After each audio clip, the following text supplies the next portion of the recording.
degmada marka gudoomiyaha gobolka shabeellaha hoose wasiirada gudoomiyaha degmada qoryooley saaxiibkeeda dhamaatay dadweynaha oo ciidamada dhammaan reer markacno shal reebana masjidka salaamay salaanta islaamka assalaamu calaykum waraxmatullahi magaaladii quruxda dawaatay ee marka eedeedan farxad kaliyaase insha Allah taala khudbada insha Allah eedeedan salaamtiin sida quruxda badan ismaani iska batayna eedeedan farxad kaliyaase waxaa leenahay reer markooy si quruxda badan ismu xasan ra'iisul wasaaraha labadaba insha Allah taala waqti dhow oo degdeg ah soo gaarayaan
مجتمعي قميسيقا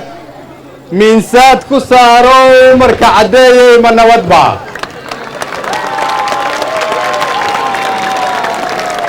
دولكي بيرا بدنايو موسكي بمبيل مدى لغو من استيي مركع عدي من ودبع magaaladii dalxiiskiyo masnooyinkii lagu taxay marka cadeeyey ma nabadba dadku muruqa maaliyo xalaal miiradka ahaayow marka cadeeyey ma nabadba muddo dheer mismaan arag reer marka cadeeyey ma nabadba waxaan u mahad celinayaa ciidamada xoogga dalka Soomaaliyeed iyo ciidamada AMISOM oo soo celiyay sharafta iyo karaamada ummadda Soomaaliyeed waxaan aaminsanahay in cidna cabsiin karta aanay jirin cidna aanay ka baqayn cid aan ka baqayna ma jirto inta ay noo joogaan wiilal yar oo geesiina oo sharaftooda iyo karaamadooda halkaas tahay intay noo joogaan ciidamada xoogga dalka Soomaaliyeed ee geesiinta haddii ay qof aaminsan tahay in madaxda la cabsiin karo waqtigaas waa la soo dhaafay cadow iyo khawaarij ka baqmayna intaad idinku noo joogtaan shacabkeennaana farxad kula caweynayna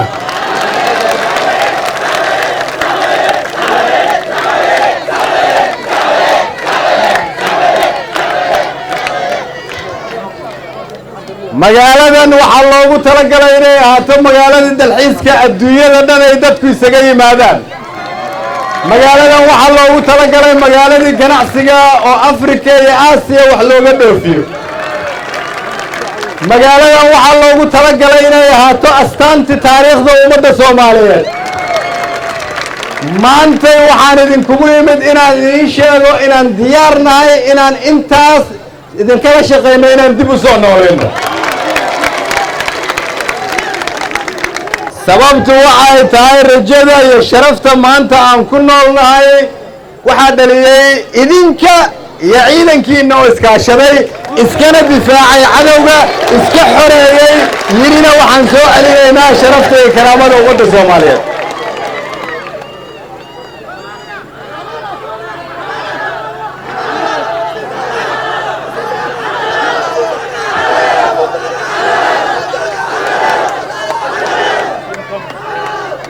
waxaan rabnaa inaan idiin sheegno reer Marko iyo ciidanka xoogga dalka Soomaaliyeed waa astaanta cusub ee qarannimada ummadda Soomaaliyeed waa idin garab taaganahay waa idin mahad celinaynaa waa idinkaga mahad celinaynaa dib u heshiisiinta wada noolaanshaha xasiloonida aqbalaadda in la aqbalo in laga gudbo dhaqankii hore loo gudbo dhaqan cusub reer Marka hormuudka ah Marko waa ku mahadsantihiin waxaan rabnaa dhammaan degmooyinka gobolka Shabeellada Hoose in cadowga laga xoreeyo dhammaan degmooyinka gobolka Baay iyo Bokool inay xor ahaadaan waxaan rabnaa reer Koonfur Galbeed inay noqdaan hormuudka dawladnimada iyo isku duubnida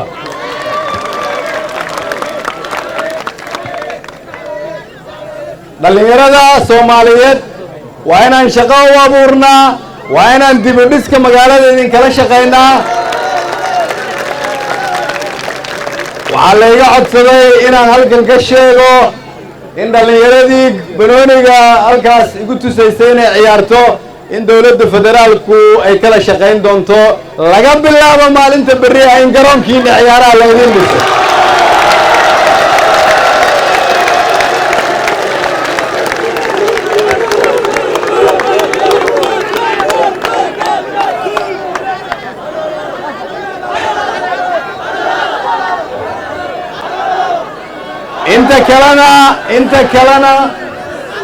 inta kalena waxaan idinkala shaqayn doonaa baahiyada ay soo gudbiyaan maamulkiina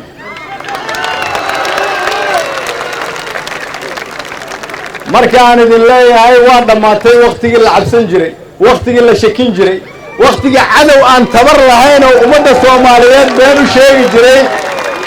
waqtigaas waa la soo dhaafay mana aqbalayno taariikhdaas dhammaan dadka Soomaaliyeed meel kasta ay joogaan marka waxaan leenahay haddii reer Marko ay iska xoreeyaan cadowgii inta kalena maxaad isaga xoreyn weyseen sababta aan isaga xoreyn weyseen waxaan leeyahay waa inaad jawaab u heshaan halhayskii reer Markood oo ahaa saxmadow caanihiisa wixii cadeeyey cibaaro leh maaho cibaaradaas jawaabu hela cadowgana iska xoreeya waa mahadsantihiin reer marko waa idinu jecelahay waa idinla taaganahay waa idin garab taaganahay waa mahadsantihiin